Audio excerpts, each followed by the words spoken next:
I'm Liz Freitag. I am an employee with EL Education. I'm a curriculum specialist. We're going to get straight into our rotations. This week, I was working explicitly with Jess Moorhead and April Harris.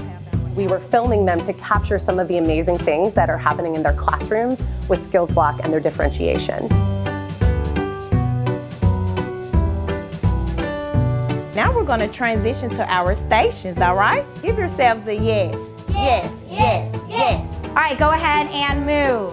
Switch it, change it, rearrange it, switch it, change it, rearrange it, switch it, change it, rearrange it, done.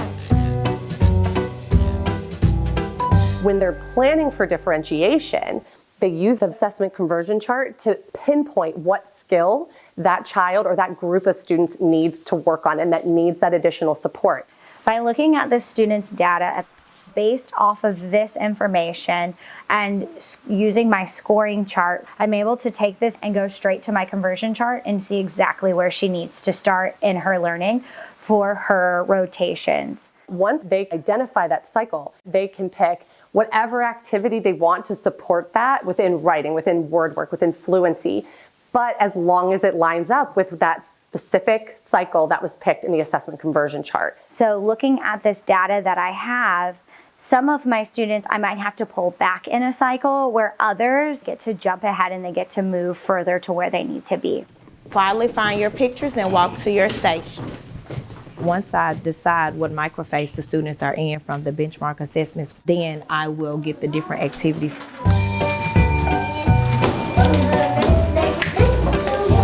April Harris and Jess Moorhead do a fantastic job of showing examples of differentiation techniques in their classrooms. We're going to use our different strategies for... In Ms. Harris's class, she uses colored clips. The colored clips coordinate with the colored folders, so students know which activities to pull from based on their microphased group. So what is something that we need to improve on? With Jess Moorhead, we see that she has colored folders and students all have the same task card, but their activities are actually differentiated within those folders. AIR is one of my students' favorite stations. They get to go freely around the room and do what they love, which is reading. I love to utilize the level reader here, and this is where I get them reading on specific grade levels, and I can really pinpoint a specific skill I want to work with them. Thank you. In AIR, with finding mystery words in a poem, and we're building to sentences, and then those sentences and mystery words are read throughout the decodable books, and then you have the accountable comprehension check to prove that they are ready for their comprehension piece. So what you guys are going to be doing is you're going to be playing your compound word game.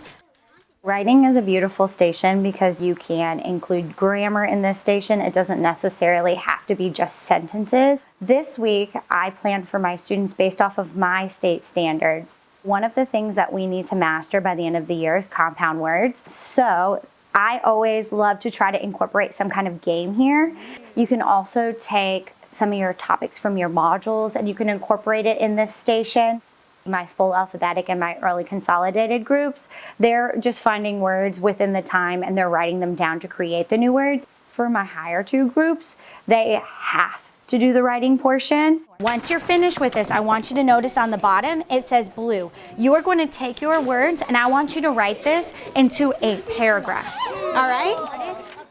In kindergarten, most of our writing time is spent on the letter formation. Not only is it all paper and pencil, we also have different games to provide the letter formation as well before they actually put it on paper.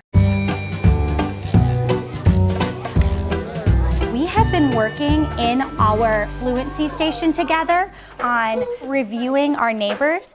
We see that Jess Moorhead's classroom is predominantly made of above grade level students.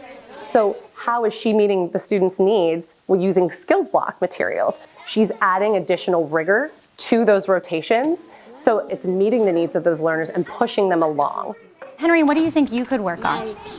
What about it, your expression could be a little bit better? So this week, what I did with my middle consolidated group, so they're reading Reader's Theater and Fluency, and they do a peer evaluation on that, but I want to add more rigor to that group. So to do that, I'm taking it a step further, and now I'm having my students do self-evaluations.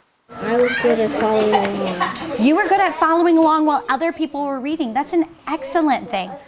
So I want them to have that reflective mindset, and I want them to start thinking about how are they doing as a reader.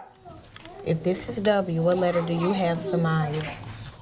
In Ms. Harris's classroom, we might have seen some students that needed additional support.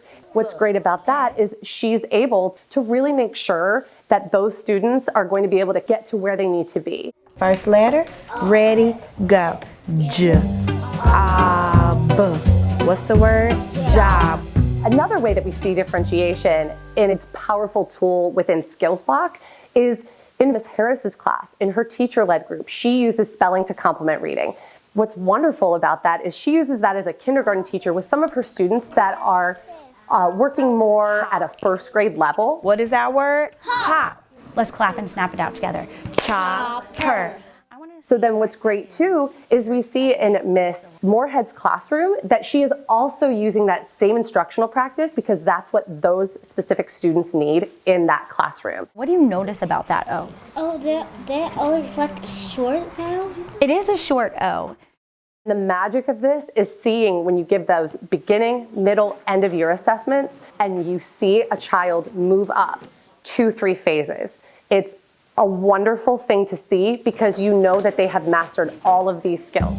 What do our keywords help us do? Unlock the sound. So unlock.